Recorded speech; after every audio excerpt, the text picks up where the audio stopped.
Esto es Torre Fuerte. Continuando con la serie, Contracultura del Reino, escucha el mensaje, La pureza del reino contra la inmoralidad del mundo, con el pastor Edgar Cerez. Estamos en esta serie que se llama La Contracultura del Reino, la iniciamos hace algunos domingos. Estamos hablando de las diferencias que hay en el reino de los cielos y el reino de este mundo. Tenemos que reconocer que hay diferencias, Jesús mismo lo dijo, la Biblia lo enseña, y además la experiencia nos lo confirma. Hay una gran diferencia entre vivir en el reino de los cielos y vivir el reino que ahora gobierna nuestro mundo. El día de hoy le quiero predicar acerca de la pureza del reino contra la inmoralidad del mundo. De eso vamos a predicar. Que si no vivimos en un mundo inmoral, seguramente muchos de ustedes han tenido experiencias y situaciones o han conocido de casos en donde es evidente que estamos en un mundo que está sufriendo de alta inmoralidad. Déjeme iniciar contándole una historia, no es una historia inventada, es algo real, es algo histórico. De hecho, usted lo puede encontrar en los libros de historia, no nada más de la iglesia, sino historia en general. Esto ya lo he dicho en otras predicaciones, pero cuando la iglesia cristiana empieza a crecer, casi siempre tenemos la idea, pensamos que el Imperio Romano persiguió a la iglesia todo el tiempo, en todo el reino y con toda fuerza y violencia, y no es así.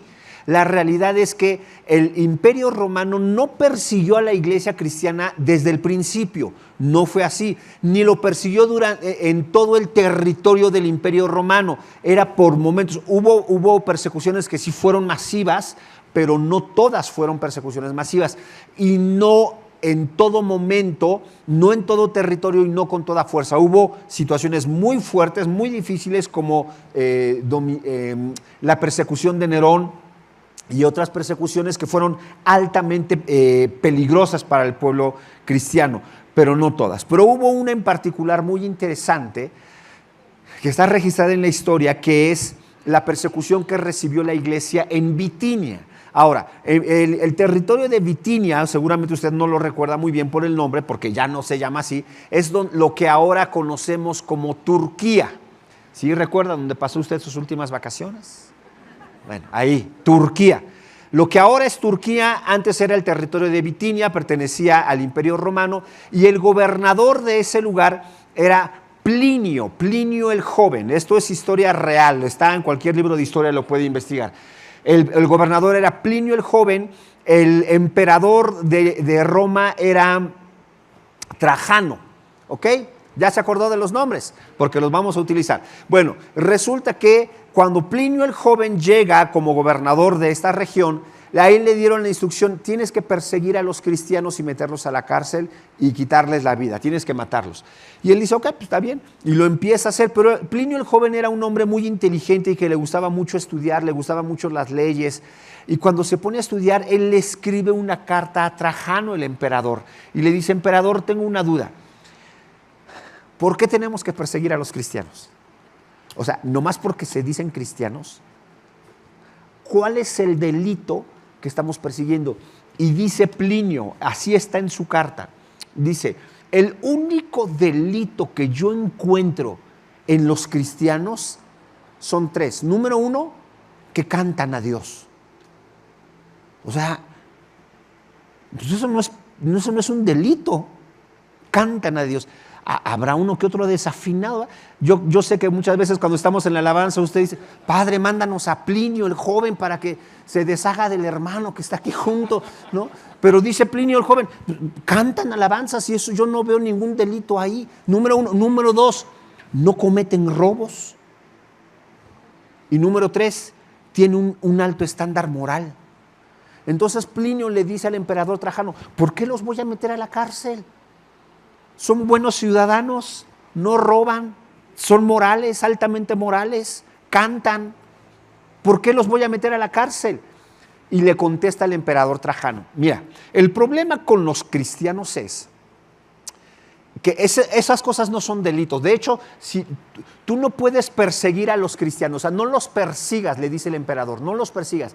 Pero si recibes la acusación de que alguien es cristiano, está muy fácil, le dice el emperador. Lo vas a traer a ti y le vas a pedir que adore a nuestros dioses y que me adore a mí, o sea, al César, al emperador romano. Le vas a pedir que adore a nuestros dioses y que adore al César. Y no lo va a querer hacer. Ese es su delito. Y dice Trajano, porque aquel que no adora al emperador romano y aquel que no adora a nuestros dioses, así dice, rompe el vínculo del imperio romano. Decía Trajano, el pegamento que une y que mantiene estable al imperio romano es la adoración a nuestros ídolos y la adoración al emperador. Entonces, cuando un cristiano no hace eso, rompe el vínculo. Por eso le dice a Plinio, mételos a la cárcel. Y le dice Trajano, ahora tenemos un problema, que hay muchos cristianos que cuando tú los traigas y tú les preguntes si son cristianos, te van a decir que no, aunque sí son cristianos. Que cuando tú les digas que me reconozcan, lo van a hacer con tal de que no los metas a la cárcel y de que los mates. Y contesta Plinio, gobernador romano, contesta Plinio y le dice, mira, esto es imposible, porque es, palabras de Plinio, es imposible obligar a los verdaderos cristianos a hacer estas cosas. Si algo tenía muy claro Plinio, el joven gobernador de Bitinia, era un verdadero cristiano nunca va a negar su fe. Un verdadero cristiano nunca va a dejar adorar a su Dios y va a adorar a nuestros dioses. En otras palabras, Plinio tenía perfectamente claro lo que Jesús dijo años antes que él. Jesús dijo, vosotros sois la luz del mundo y la luz no se puede esconder. Si en verdad hay luz en ti, no se puede esconder. Es imposible que escondas la luz que hay en ti. Ahora, si tú has logrado, como decían en mis tiempos de joven, ser de la secreta, y que nadie se entere que hay luz en ti, porque aquí eres uno y en el trabajo eres otro, o en la escuela eres otro, no es que estés escondiendo la verdadera luz que hay en ti, porque la luz no se puede esconder. En realidad estás fingiendo una luz que no hay. ¿Sí me explico? Entonces, ¿cómo puedo yo, en medio de un mundo, porque tienes que reconocer que nuestro mundo está totalmente depravado y es inmoral, cómo puedo yo vivir en pureza, con pureza, en un mundo totalmente inmoral? Inmoral en todos los sentidos. En todos los sentidos. Tienes que reconocer, yo tengo el privilegio y la oportunidad de trabajar con jóvenes. Te puedo decir que hay muchos jóvenes a su tierna edad, a su temprana edad, que ya están teniendo problemas muy fuertes en temas sexuales. Y son chicos que apenas están de 11, 12, 13 años. Y hay una inmoralidad que tú no te puedes imaginar. Y no estoy hablando de me dijeron, me contaron. Estoy hablando de situaciones reales. ¿Cómo puedo yo vivir la pureza del reino de Dios en un mundo inmoral? No se trata de hacer un listado de 20 cosas que sí están permitidas y 20 cosas que no están permitidas. Eso no es pureza. Eso es religiosidad. No se trata de hacer un listado de qué sí puedes y qué no puedes. Eso es religiosidad. No se trata de hablarle ahí a tu líder de ministerio de, oiga, ¿me da permiso ir a ver esta película? ¿Qué clasificación es? Clasificación C. Bueno, está bien, pero cuando pasen escenas fuertes te agachas. O sea, no se trata de eso. ¿Cómo puedo vivir realmente en pureza? Bueno, hay muchos principios en la Biblia. Yo quiero compartir hoy contigo 3 principios que nos ayudan a vivir en la pureza del reino de los cielos. El primer principio que yo encuentro en la Biblia es el temor reverente. Acompáñame, por favor, a Proverbios capítulo 9. Proverbios capítulo 9, versículo 10. Por cuestiones de tiempo voy a buscar los pasajes y los voy a leer inmediatamente. Si tú ya lo encontraste, léelo conmigo, que padre. Si no, anótalo nada más y ya después lo buscamos en casa por cuestión de tiempo. Proverbios 9:10 dice: el temor de Jehová es el principio de la sabiduría y el conocimiento del Santísimo es la inteligencia. El temor de Jehová es el principio de la sabiduría. En otro pasaje de Proverbios lo dice al revés. El principio de la sabiduría es el temor a Jehová.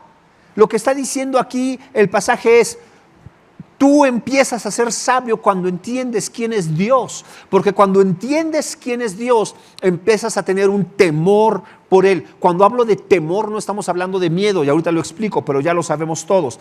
Hechos capítulo 9, versículo 31, por favor, léelo conmigo. Hechos capítulo 9.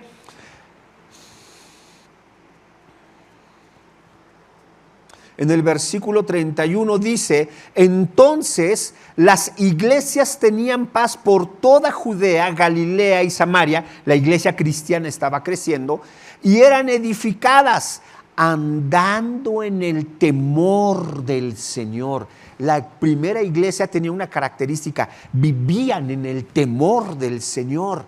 ¿A qué se refiere esto? Y segunda de Corintios capítulo 7, Pablo está hablando a la iglesia de Corinto. Corinto era uno de los lugares más inmorales que había.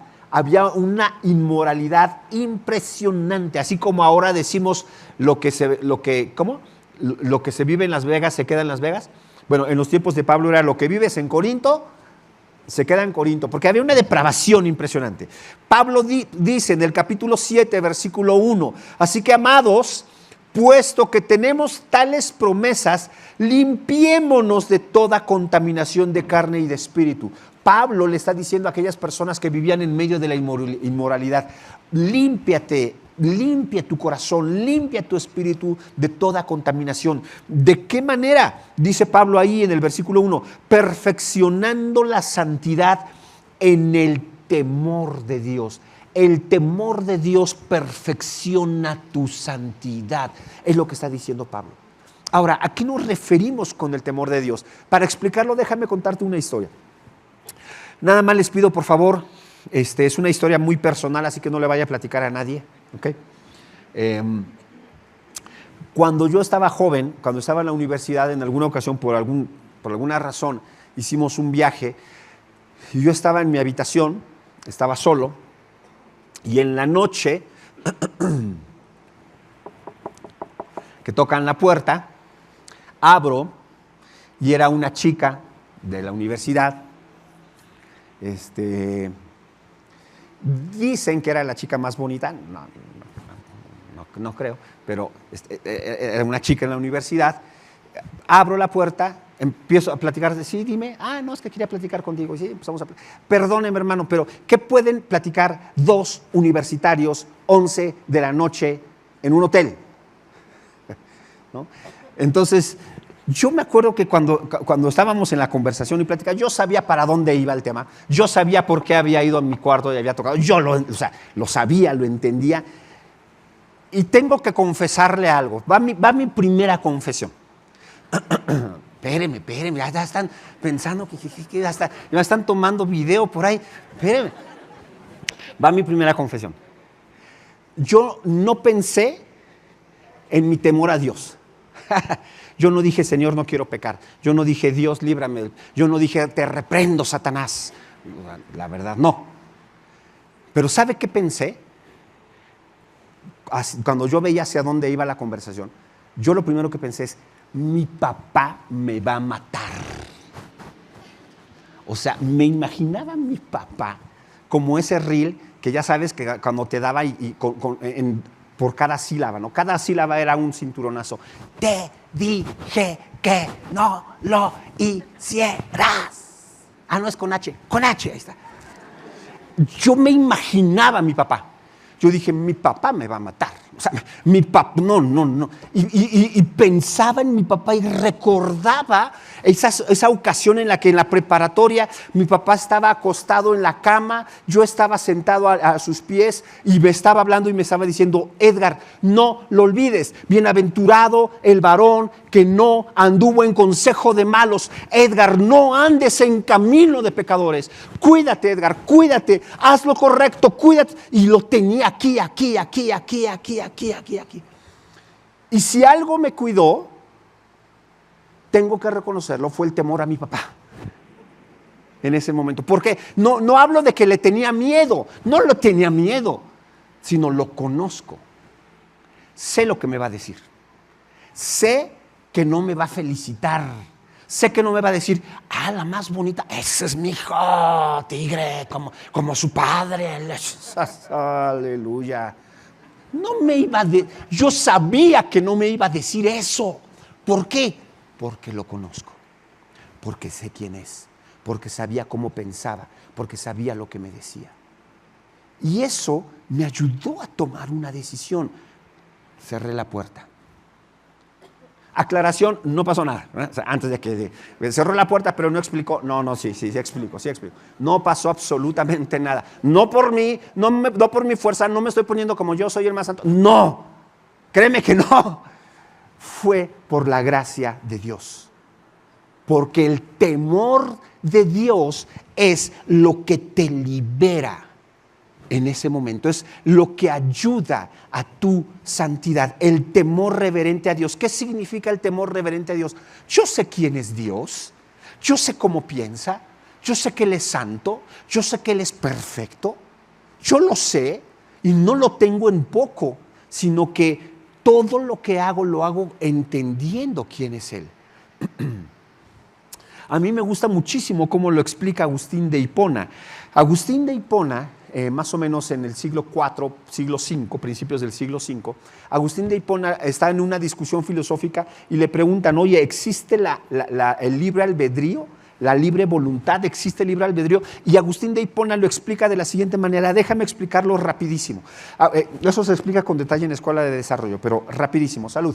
Agustín de Hipona dice, mira, hay un parteaguas. Imagínate que es esto donde está la mesa. Este es un parteaguas. Este es Cristo, ¿ok? De este lado están todos los pecadores. De este lado, no ustedes. De este lado del escenario. Todos aquellos que no han nacido de nuevo. Todos los pecadores, todos los que viven en su pecado, de este lado.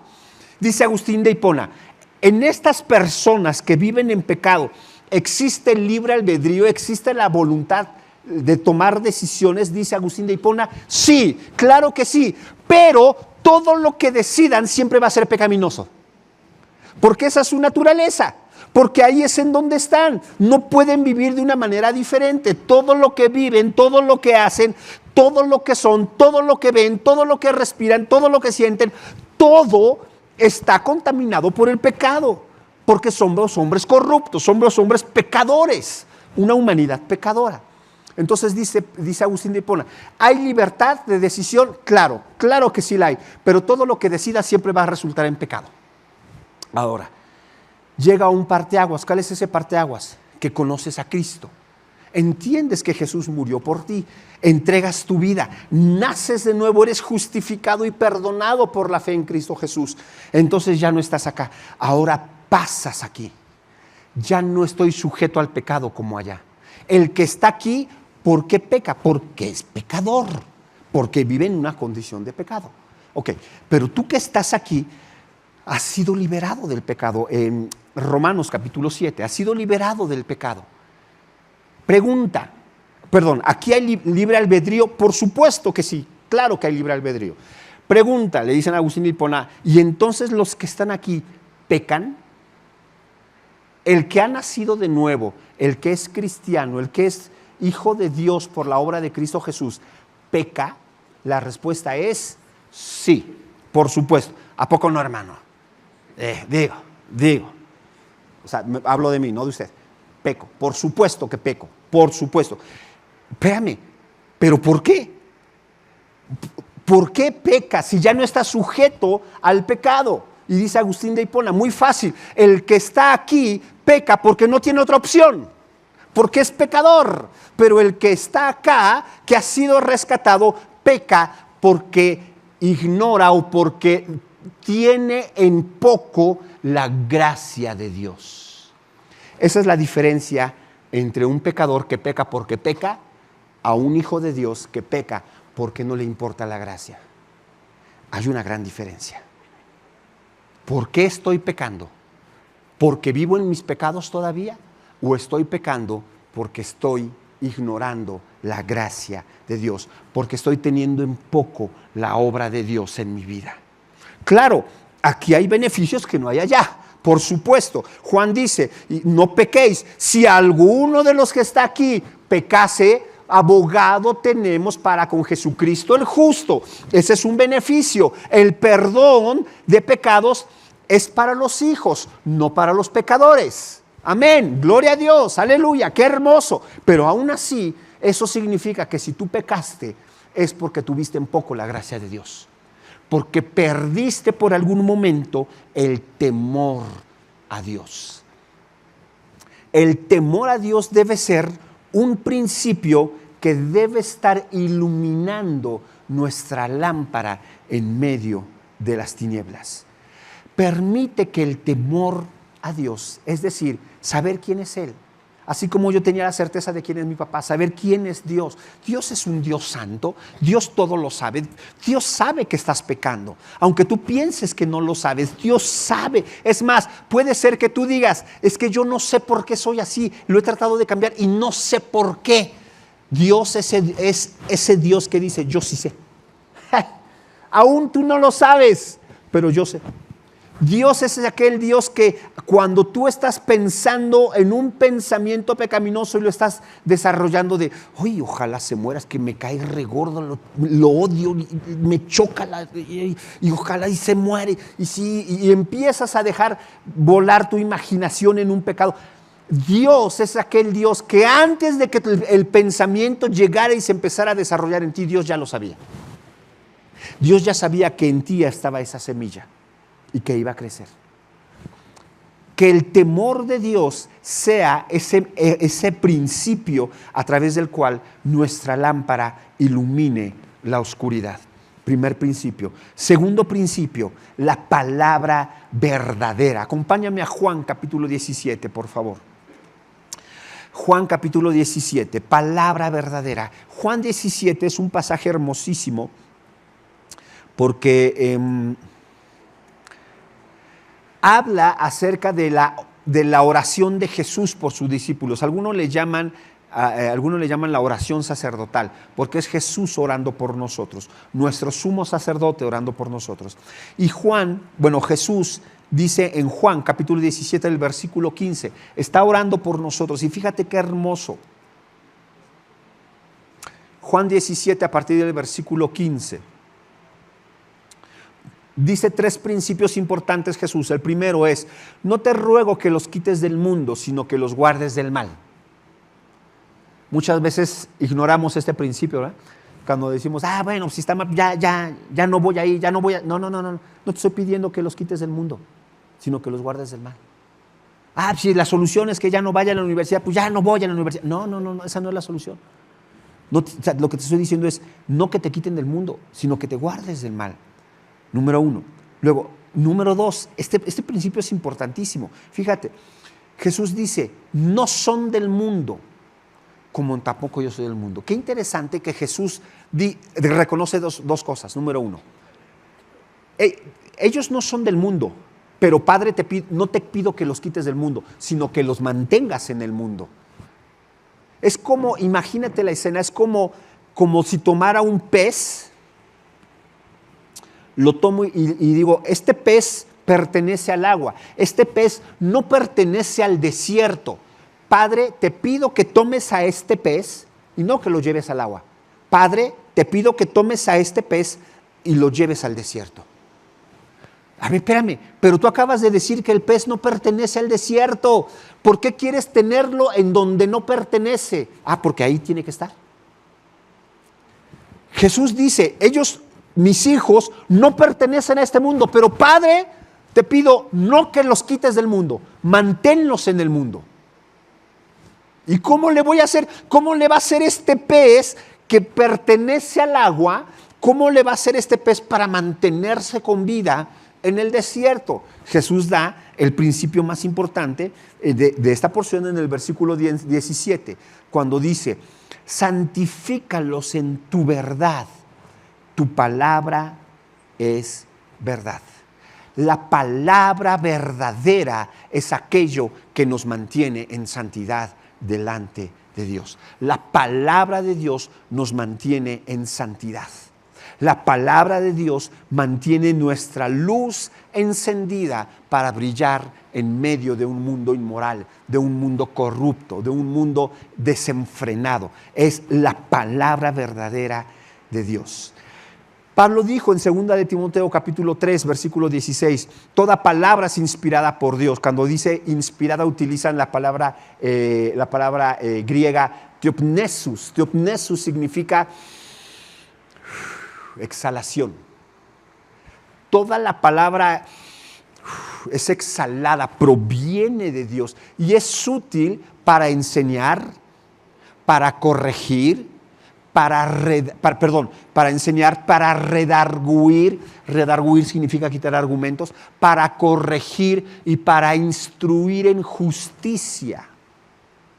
No hay nada que me pueda instruir en lo que debo hacer, no hay nada que me limpie más que la palabra de Dios. Déjame decirlo de otra forma, ¿estás teniendo problemas con un pecado?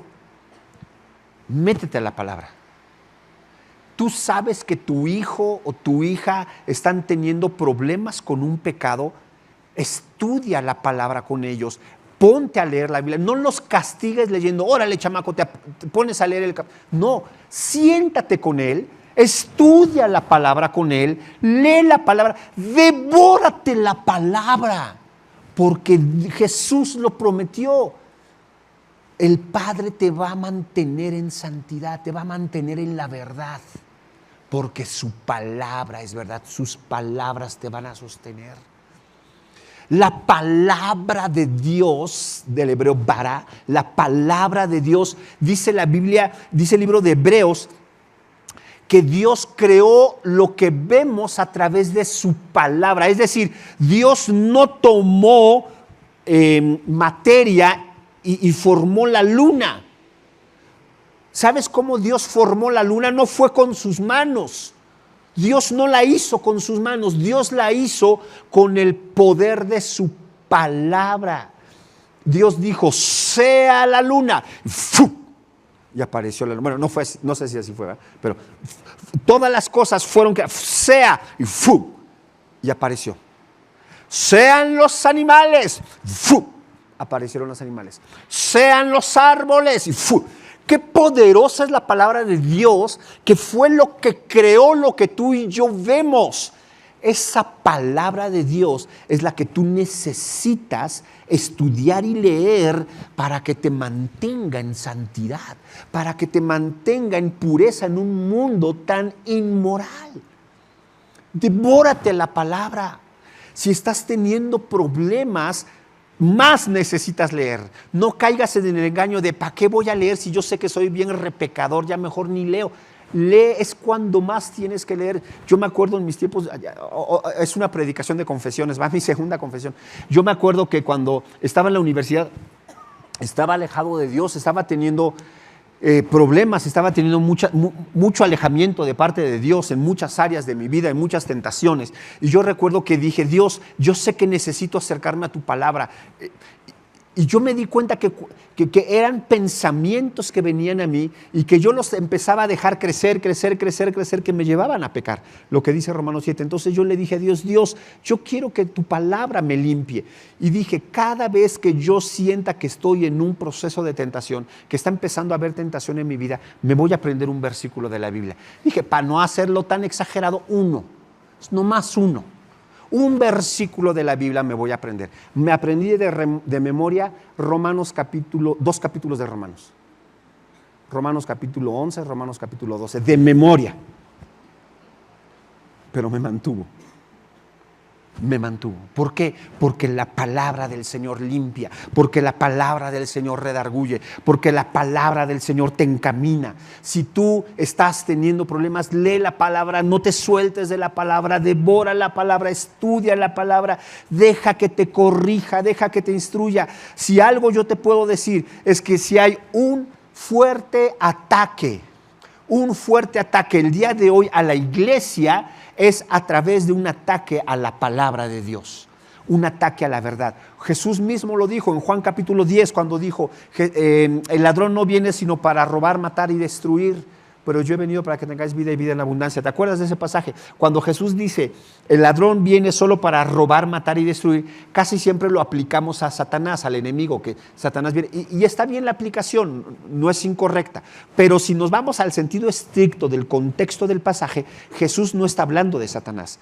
Cuando Jesús dice, el ladrón solo viene para robar, matar y destruir, ¿sabes de qué está hablando?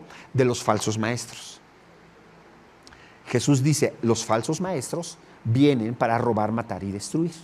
Ahora, ¿por qué falsos maestros? El día de hoy hay uno de los mayores ataques a la iglesia y a la verdad es a través de falsos maestros.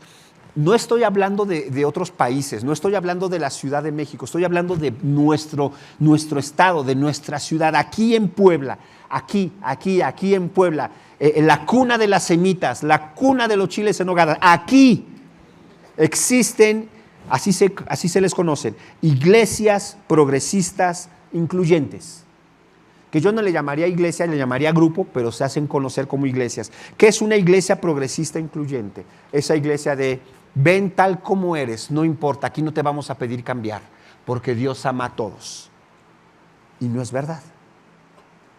Déjame, no voy a predicar acerca de eso, pero déjame decirte nada más rápidamente, 6 ejemplos, 6 argumentos que estas iglesias progresivas incluyentes utilizan y que tú los vas a escuchar, que seguramente, yo te lo digo como persona encargada del grupo de jóvenes, todos los jóvenes o muchos de los jóvenes que vienen conmigo, por lo menos uno de estos argumentos los utilizan conmigo. Por lo menos uno. Ahí te van los argumentos o la doctrina, si lo quieres ver así, de estas iglesias inclusivas progresistas. Número 1, Dios no es un Dios que juzga, Dios es un Dios de amor. Bueno, eso de que Dios no es un Dios que juzga es falso. Por supuesto que Dios juzga, porque si no juzgará, ¿dónde está su perfección? ¿Dónde está su santidad? Número 2, segundo principio de estas personas, la Biblia no siempre dice lo que creemos que dice. Ejemplo, estas personas dicen, Jesús nunca condenó la homosexualidad. No hay ningún pasaje en el que Jesús dijo que la homosexualidad sea condenable.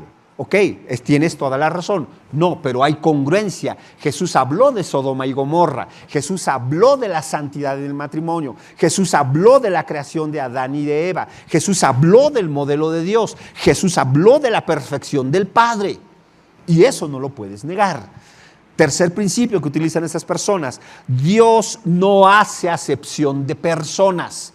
Dios acepta a todos tal como eres, tal como te sientes, tal como quieres vivir. Dios no hace acepción de personas. Ok, es verdad que la Biblia dice que Dios no hace acepción de personas. Esta frase de Dios no hace acepción de personas aparece en 2 ocasiones en el Nuevo Testamento. La primera tiene que ver con salvación. Dios no hace acepción de personas, Dios salva a todos. Es más, aunque no seas poblano, Dios te salva. Dios no hace acepción de personas. Y segunda ocasión que se utiliza esta expresión de Dios no hace acepción de personas, en juicio. Dios juzga a todos y no hace acepción de personas. Aunque tú digas, bueno, Dios, es que lo mío sí es amor verdadero. O sea, me enamoré de veras, Señor. Señor, es amor puro. Dios te va a juzgar. O sea, Dios, quítate de la idea que Dios va a decir, no, sí, lo tuyo sí es amor de verdad. Déjame, voy a publicar una fe de ratas. No, Dios te va a juzgar. Dios no hace acepción de personas. Señor, es que sí, yo sé que estuvo mal, pero es que también ve cómo estaba viviendo. Pues, nadie me quiere, nadie me ama. O sea, ¿qué opción tenía? No, Dios te va a juzgar. Dios no hace acepción de personas. Tienen toda la razón, pero habla de juicio. Cuarto punto que utilizan esas personas, Dios bendice todo porque Dios es bueno. No es cierto, su misericordia hace que el sol salga sobre justos e injustos, pero eso no significa que Él se goza del injusto. Número 5, estas personas dicen, Dios no tiene prejuicios. Es verdad, Dios no tiene prejuicios, pero eso no significa que la verdad de Dios sea mi verdad. Y por último, a estas iglesias o estas personas dicen, el Espíritu Santo ha traído una nueva revelación y una nueva interpretación de la Biblia y de la fe. No es verdad, la Biblia misma lo dice. Toda buena dádiva, todo don perfecto descienden de lo alto, del Padre de las luces, en el cual no hay mudanza ni sombra de variación. Dios no cambia.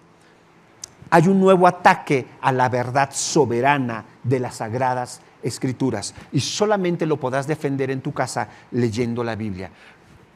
Repito el pasaje que mencioné, Timoteo 3:16, solamente la palabra revelada de Dios puede quitar todo argumento que se levanta en contra de Cristo, solamente la palabra de Dios. Y déjame terminar con el último punto. Número 1, temor reverente. Solamente el temor reverente te permite vivir en una verdadera santidad delante de Dios en un mundo inmoral. Número 2, la palabra verdadera. Y número 3, la dependencia absoluta. Tenemos que aprender a que tenemos que depender totalmente de Dios. Dependencia absoluta. Probablemente tú puedes decir, porque a muchos nos ha sucedido, que tú digas, ¿sabes qué? Yo sé que estoy fallando en esto, Edgar. O sea, sé que tengo un problema en este tema. Estoy teniendo problemas con un pecado en mi corazón. A lo mejor el pecado es no puedo perdonar y eso es pecado. Tengo odio y no puedo. Es pecado. Estoy teniendo problemas con un pecado sexual y no puedo. O sea, por más que batallo no puedo. Estoy teniendo problemas con mi lenguaje. Estoy teniendo problemas con mi carácter y peco. Y no puedo, Edgar. Jesús mismo dio la respuesta. ¿Sabes por qué no puedes? Dijo Jesús en Juan capítulo 15, porque separado de mí, nada puedes hacer. Cuando yo me doy cuenta que no puedo y cuando la respuesta y mi oración es Señor, no puedo, para mí es un indicador, estoy separándome de Jesús. Porque si estuviera con Él, sí podría. Porque la promesa de Jesús en Juan capítulo 15 es, si tú estás dependiendo de mí, entonces mi Padre te va a limpiar. Si tú estás amarrado a mí, mi Padre te va a limpiar. Pero como no estás cercano a mí, no puedes. Porque estás separado de mí. Y si estás separado de mí, no puedes. No puedes. 3 principios que quiero compartir contigo el día de hoy. Temor reverente. El temor de quién es Dios. Número 2, palabra verdadera. Las sagradas escrituras reveladas a nosotros. Y número 3, una dependencia absoluta a Jesucristo. Solamente eso puede hacer que la luz de Jesús que vive en nosotros pueda alumbrar el mundo de que estamos en tinieblas. Te voy a decir algo, el mundo que está en tinieblas no va a cambiar, no se va a poner menos tenebroso, al contrario, Jesús mismo lo dijo, se va a poner cada vez peor en verdad. Va a haber una depravación todavía mucho mayor, cada vez. Pero la solución no está en qué tan oscura está la oscuridad, sino en la luz de Jesús que está en nosotros. Déjame orar por ti y cierra por favor tus ojos. Y déjame pedirle al Espíritu Santo que obre en cada uno de nosotros. Espíritu Santo, tú nos conoces y tú sabes cuál es aquella área en la que tenemos una debilidad. Tú sabes aquellas áreas en las cuales necesitamos de ti, Señor. Permítenos conocerte de tal manera que haya un temor reverente por ti, por quién eres, por tu santidad, por tu pureza, por quién eres tú, Señor. Permítenos estudiar las Escrituras y cada vez que las leamos, que podamos entender que en ellas están las palabras de vida. Ellas son las que dan testimonio de ti, Señor. Y que tengamos una dependencia total y absoluta hacia ti, Señor Jesús. Ayúdanos, Padre. Manténnos en tu luz, porque tú mismo lo dijiste, Jesús. La luz no se puede esconder, Señor.